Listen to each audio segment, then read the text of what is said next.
Selamat datang di channel Pemuja Malam. Jangan lupa like, share, and subscribe ya. Terima kasih. Chapter 51 Happy Anniversary. Kaisang tak pernah meminum minuman kemasan, tapi rasa pedas yang dia rasakan membuatnya ingin menelan air pemberian gadis itu. Desah Kaisang lega setelah meneguk teh kemasan pemberian gadis itu. Ini Kais suka. Apa nama rasanya?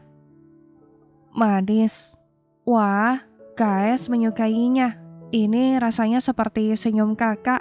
Banyol Kaisang dan keduanya tergelak renyah bersamaan. Menyadari Kaisang tidak di sisinya, Alula dan Raiden gusar. Ia keluar dari ruangan konsultasi milik dokter. Bukannya mendapati putranya bersama dengan pengawal, mereka justru terlihat santai, tanpa siapa-siapa. Raiden berteriak, bahkan menampar kedua pengawal putranya. Tak pernah mereka selalai ini, dan tidak akan pernah dibiarkan untuk lalai. Gop. Apa saja kerja kalian? Cari putraku sampai ketemu, titah Raiden ruang udara. Semua orang pun berpencar, tidak hanya anak buahnya, bahkan pihak rumah sakit pun ikut mencari. Alula tak mau diam. Meski lemas tubuhnya, dia tetap berlari ke sembarang arah untuk mencari putra tanpadnya. Takkan pernah bisa tenang jika sang buah hati terlepas dari genggaman. Tak ada yang boleh mengambil Kaisang darinya. Ia rela kehilangan apa saja asal tidak putranya. Suara cekikingan terdengar gaduh di sela celingukan Alula merangkap kedua bocah yang rupawan. Tengah asik tertawa bahkan terlihat sangat akrab. Alula mengernyit mendapati itu. Kaisang tidak pernah dekat dengan siapapun selain pengasuh dan pengawal. Lalu sekarang bersanding dengan seorang teman. Kais sayang, Alula berlari merengkuh putranya posesif. Air mata yang berjatuhan berlinang di pipi. Mam, Kaisang seolah protes dengan sikap berlebihan ibunya. Padahal ibu mana yang tidak khawatir jika putra semata jantanya hampir saja hilang. Kaisang bahkan mampu merasakan debaran jantung yang cemas karena diarrhea. Alula melerai pelukan sementara, netra polos Kaisang meratap ke arah gadis cantik yang baru saja berlari pada pria tinggi kekar. Sepertinya pria itu ayah dari gadis yang membuatnya memiliki indera perasa. Kamu kenapa tidak bilang-bilang mau main? Alula menyibak anak rambut Kaisang lalu menciumi seluruh wajahnya penuh sesal. Kaisang merengut. Memangnya kalau Kais bilang mami ngizinin. Setidaknya jangan sendiri sayang, sanggah Alula. Maaf membuat Mami khawatir, sambung Kaisang lirih. Sekarang pulang. Alula lantas menggendong putranya sebelum kemudian ia melangkah menuju suaminya yang terlihat menghembuskan nafas lega saat melihat putranya aman. Kaisang mengalungkan tangan pada tengkuk ibunya, sementara matanya meratap sosok cantik yang belum dia kenal siapa namanya. Terlihat gadis itu berada di lorong yang sama, hanya saja berlawanan arah tujuannya. Dalam gendongan orang tuanya masing-masing, kedua netra mereka saling bertemu. Bye, Kaisang memberi lambaian tangan dan dibalas tersenyum oleh gadis itu. Perlahan tapi pasti sosok cantik itu berlalu dari retinanya. Kaisang membuka telapak tangan miliknya dan sejuntai kalung dengan bandul berbentuk kotak segi panjang hitam dia pandangi. Kalung biasa ini pemberian gadis itu. Tak penting seberapa biasanya kalung ini, Kaisang bahkan rela menukarnya dengan jam saku mahal miliknya. Saat ini Kaisang tidak mengerti apapun, tapi kalung itu menarik baginya. Ia berencana akan menyimpannya baik-baik di dalam kotak mainan miliknya. Syukurlah sayang, Raiden meraih putranya dari gendongan istrinya. Dia kecup seluruh wajah Kaisang cemas. Jangan pernah pergi tanpa pengawal. Mengerti? Kaisang hanya tersenyum kecil seperti biasanya. Mereka pun pulang dengan mobil dan Kaisang masih saja mengingat gadis cantik itu.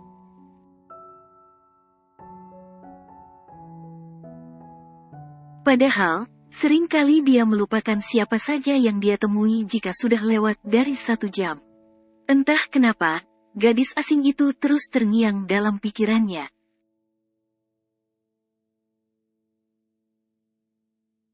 Sampai rumah, Kaesang lari ke dapur, ia membuka satu persatu lemari es miliknya.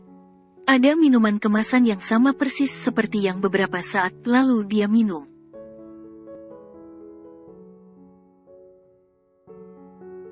Kaesang tersenyum manis. Dia menoleh pada pengasuhnya di belakang. "Mbak, ambilkan minuman teh itu," pintanya menunjuk.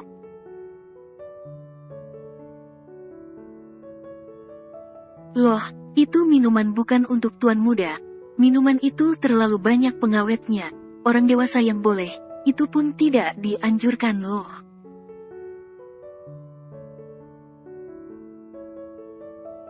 Sebisa mungkin Mbak tidak membiarkan Kaesang meminum minuman kemasan. "Aku tidak peduli. Sekarang ambilkan," berang Kaesang.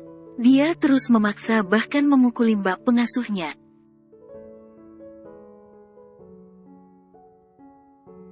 "Kenapa Mbak?" Alula bertanya seraya mendekat.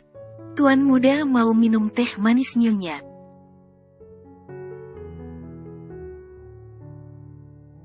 Alula menatap Kaesang yang cukup menunjukkan keinginannya. "Kaes mau banget?" tanyanya.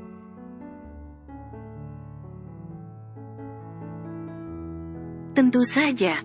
Baiklah, tapi satu kali ini saja ya."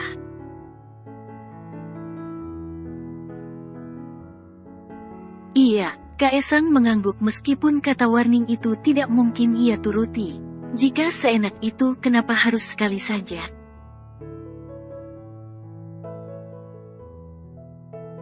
Alula mengambil dan memberikan teh botol kemasan pada putranya setelah membuka tutup segelnya. "Terima kasih Mami." Kaesang menyengir lalu meneguk minumannya dan kerutan di kening tertampil seketika.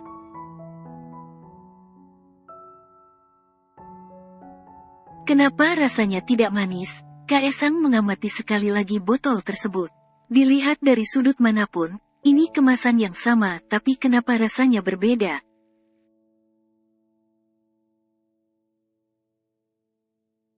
Hah, Alula terhenyak mendengar ucapan Kaesang. "Kaes tahu kalau rasa teh itu manis?"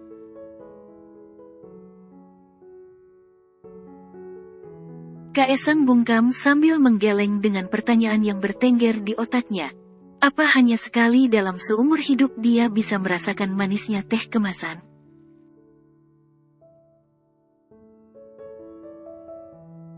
Entahlah, Kaesang masih terlalu dini untuk menangkap arti dari keadaan ini.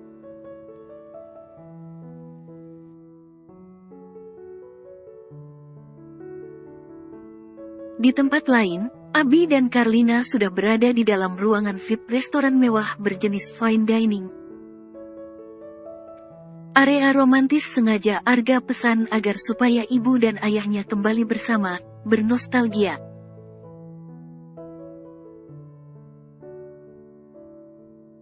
Carlina tersenyum menatap wajah tampan suaminya.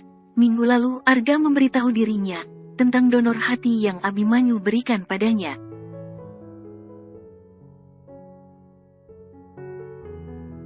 Inilah sebab kenapa semudah itu Carlina setuju untuk menuruti keinginan putra-putrinya.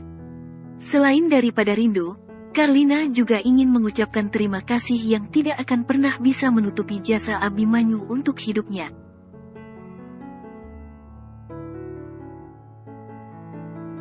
Arga dan Ayu sengaja meninggalkan kita di sini berdua. Abimanyu tersenyum kikuk sambil menggaruk tengkuk. Suasana canggung ini sama seperti saat keduanya baru pertama kali makan malam bersama.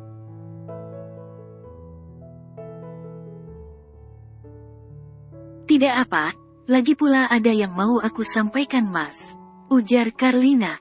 "Apa?"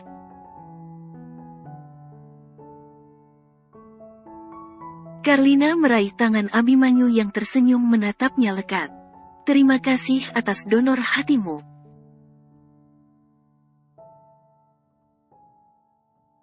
Kamu tahu, Abimanyu terlonjak kaget.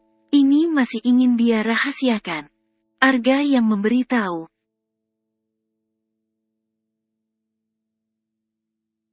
Abi menggeleng. Tidak perlu berterima kasih, Mas senang kamu bisa kembali sehat meskipun tidak semaksimal sebelumnya. Kata itu dijawab dengan senyum Karlina.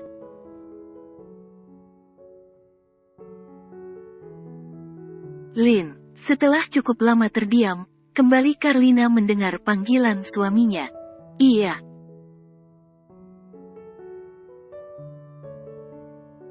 Sudah sejauh ini kita saling memberi jarak. Aku merindu dan benar merindukanmu. Apa kita masih bisa bersama seperti dulu lagi?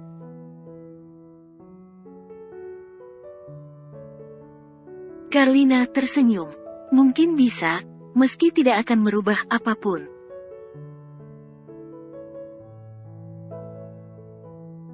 Maksudmu? Seketika wajah datar Abimanyu terpukul pertanyaan. Perasaan yang telah lama mati, akan sulit hidup kembali. Aku takut bersamanya kita, justru mengungkit kembali luka masa lalu kita.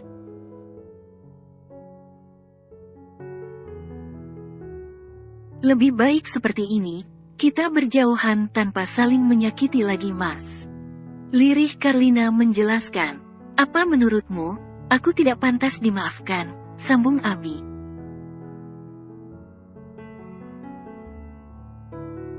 Memaafkan mudah, Mas, tapi melupakan pengkhianatan tidak sama sekali. Ingin ku bersama kembali karena jujur aku masih sangat mencintaimu.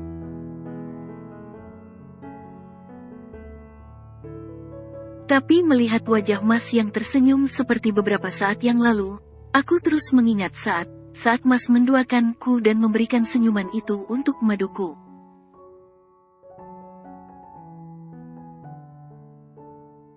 Memori kesakitan yang selama 3 tahun ini terlupakan, kini berputar kembali seolah rentetan peristiwa itu sengaja diabadikan dalam album kenangan otakku.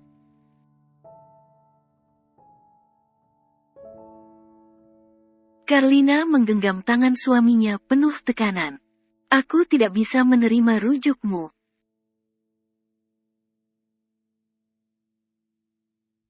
Jika Mas menuntut hati yang Mas donorkan padaku pun, aku rela mengembalikannya sekarang juga asal kita tetap seperti sekarang ini, berpisah ranjang dan atap. Ujarnya.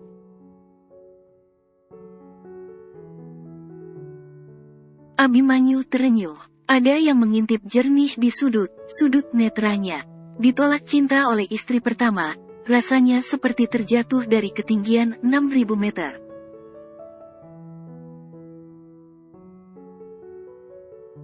Satu kali saja kesempatan kita bersama.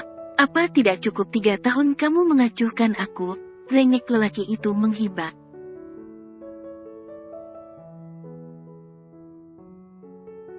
"8 tahun Mas menduakan aku membendung kekecewaan, dan mungkin sekarang sudah tidak ada lagi kemunafikanku yang tersisa.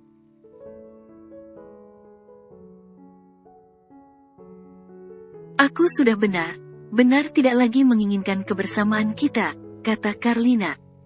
"Bersama anak dan cucu, sudah cukup bagiku, aku harap Mas mengerti. Kalau Mas mau menikah lagi pun, aku sudah ikhlas."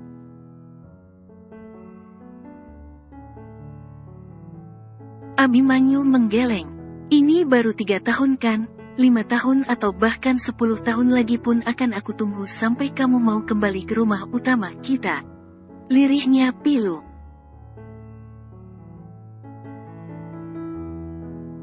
Di sudut tempat, ada Arga dan Ayu yang mengamati setiap lafaz dari bibir orang tuanya. Rupanya masih ada keangkuhan yang terukir di balik kediaman Karlina. Lama dia menunggu Lisha pergi dan dicerai. Setelah menjadi nyata ia tak ingin kembali pada suaminya.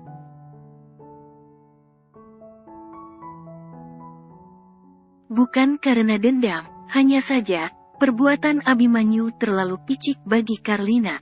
Bagaimana tidak? Setelah bosan bahkan tidak lagi mendapat kenyamanan dari Lisha, barulah Abimanyu kembali padanya. Itu tidak adil menurutnya.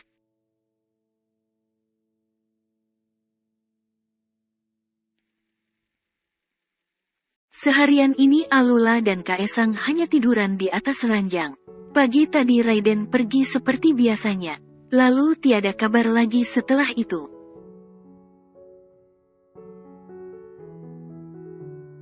Kemudian barusan, pengawal dan pengasuh Kaesang meminta Kaesang untuk bermain bersama.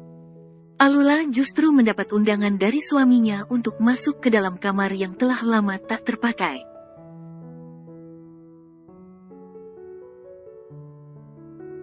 Ada kamar di lantai paling atas bangunan mewah ini yang sengaja disediakan untuk para tamu.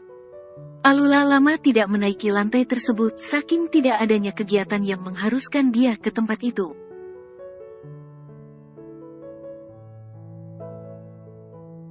Bangunan mewah ini terlalu luas, maka sudah pasti ada bagian tertentu yang tidak pernah dia kunjungi.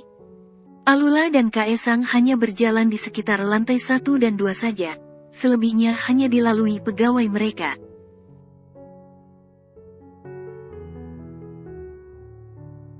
Kali ini Alula menaiki lift untuk sampai ke lantai 5 bangunan mewah milik suaminya. Ia membelalakkan mata mendapati balon merah berbentuk hati melayang di atapnya. Kelopak mawar merah bertaburan di lantai yang dia pijak setelah keluar dari lift.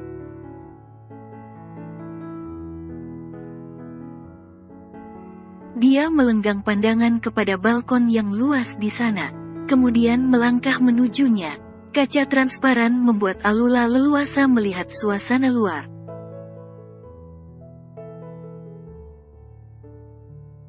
Saat ia membuka pintu, senyum manis tersungging menyambut kedatangannya. "Selamat malam sayang," ucap Raiden.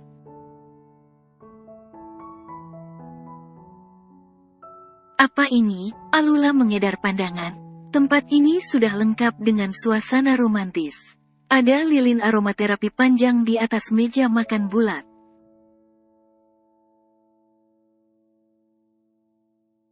Kenapa ada kejutan seperti ini? Ia bahkan hanya mengenakan dress tidur tipis. Sungguh tidak secuil pun bersiap diri untuk memakai gaun elegan, jadi tidak mungkin bisa diposting di sosial media.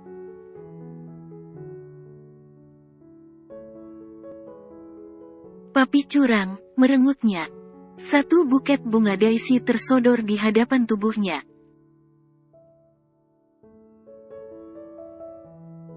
"Happy anniversary istriku. Mungkin telat, tapi sengaja papi buat kejutan ini setelah kelulusan mami. Happy anniversary." Alula masuk ke dalam pelukan pria tampan itu.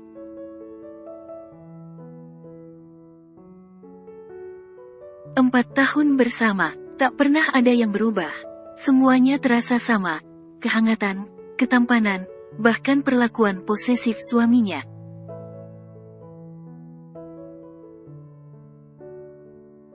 "Terima kasih, masih sabar menghadapi sikap aroganku," kata Alula.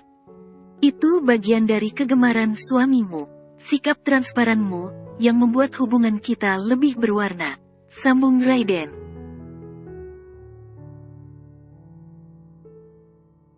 Terlerai pelukan mereka, kini tatapan mata saling beradu begitu lekatnya. Rasa cinta yang Raiden selami masih sangat menggelora. Tak peduli godaan menerjang, ia tetap setia.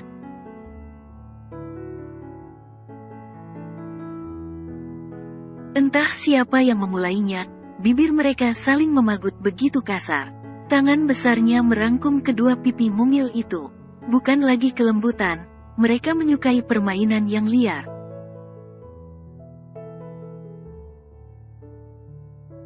"Aku mencintaimu." Banyak sekali gadis cantik yang menggoda Raiden sang penguasa, tapi tidak secuil pun Alula tergantikan. Alula masih memenuhi relung hatinya, hari ini, esok dan seterusnya.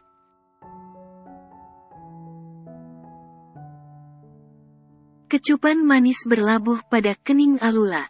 "I love you so much," lirihnya dan dijawab dengan pelukan dari Alula.